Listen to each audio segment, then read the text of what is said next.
Kami mau memberi satu kesaksian saat ini di tengah-tengah jemaat kita di sini. Ketika Yesus diikuti oleh 5.000 orang, murid-muridnya berkata pada sore hari menjelang berbuka puasa, kira-kira begitu.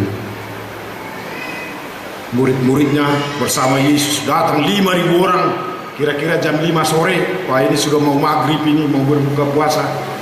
Guru, suruhlah yang 5.000 orang ini pulang supaya mereka makan di rumah masing-masing. Kita tidak bisa memberi ini makan. Lalu Yesus berkata, kamu harus memberi itu makan. Mereka berkata, kami tidak punya roti. Berapa ada rotimu? Diberikan, oh ada 5 roti 2 ikan. Berikanlah itu dan bagi kepada orang banyak ini. Lalu sesudah dibagi, apa yang terjadi? Sesudah dibagi, yang terjadi?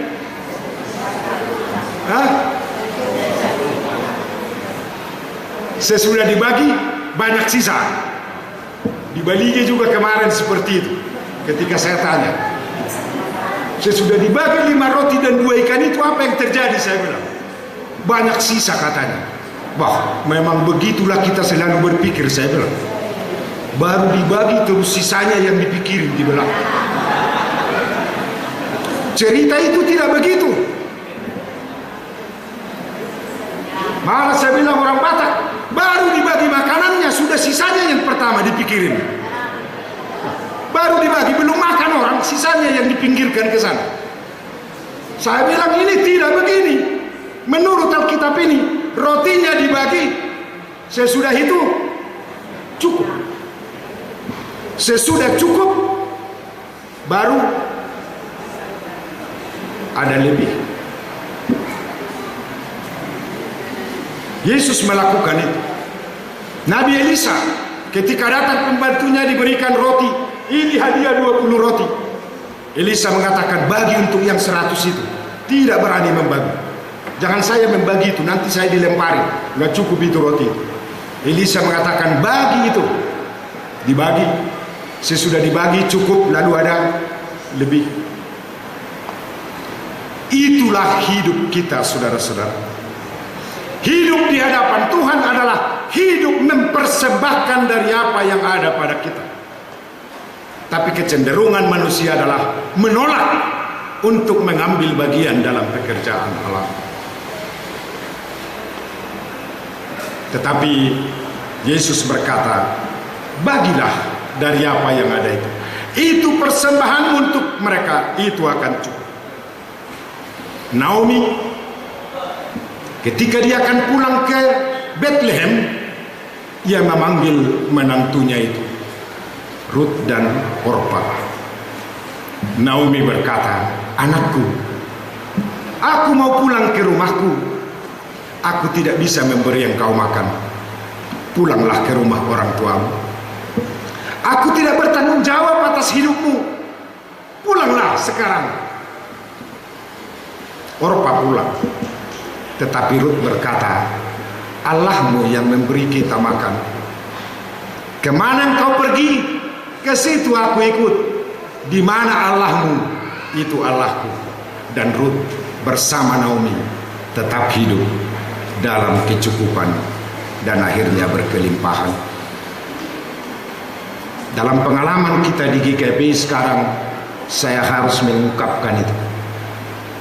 Kami harus mengagungkan Tuhan karena apa yang difirmankan. Rahasia ibadah ini besar bagi kita.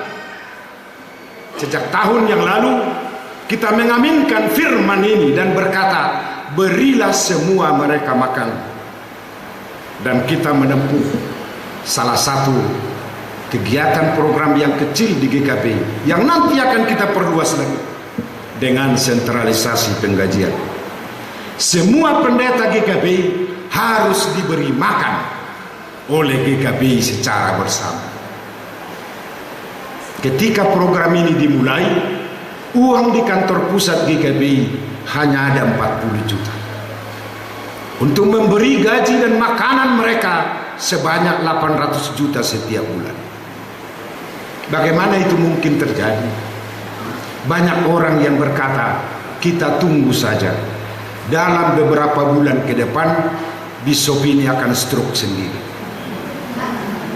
Pasti itu semua akan berhenti. Pendeta-pendeta ini tidak akan makan. Tidak akan bisa dibagi. Kita tunggu saja katanya. Saudara-saudara, kegiatan itu kita mulai.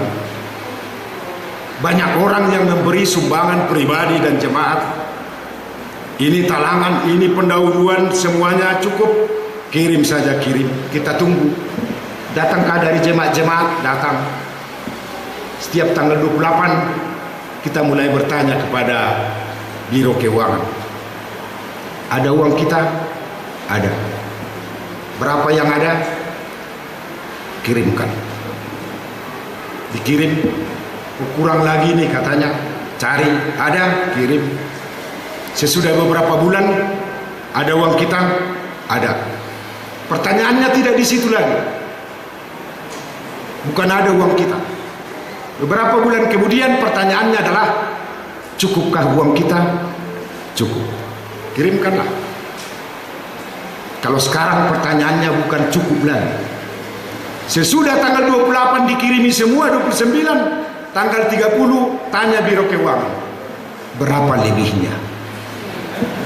Saudara-saudara, ini rahasia pekerjaan itu. Saya tidak tahu dari mana datangnya itu. Ketika kita terus mulai bertanya, apakah ada? Saya kira kita tidak akan berjalan. Tetapi firman ini membuktikan, apa yang ada bagi sebagai persembahan, lalu itu akan berkecukupan.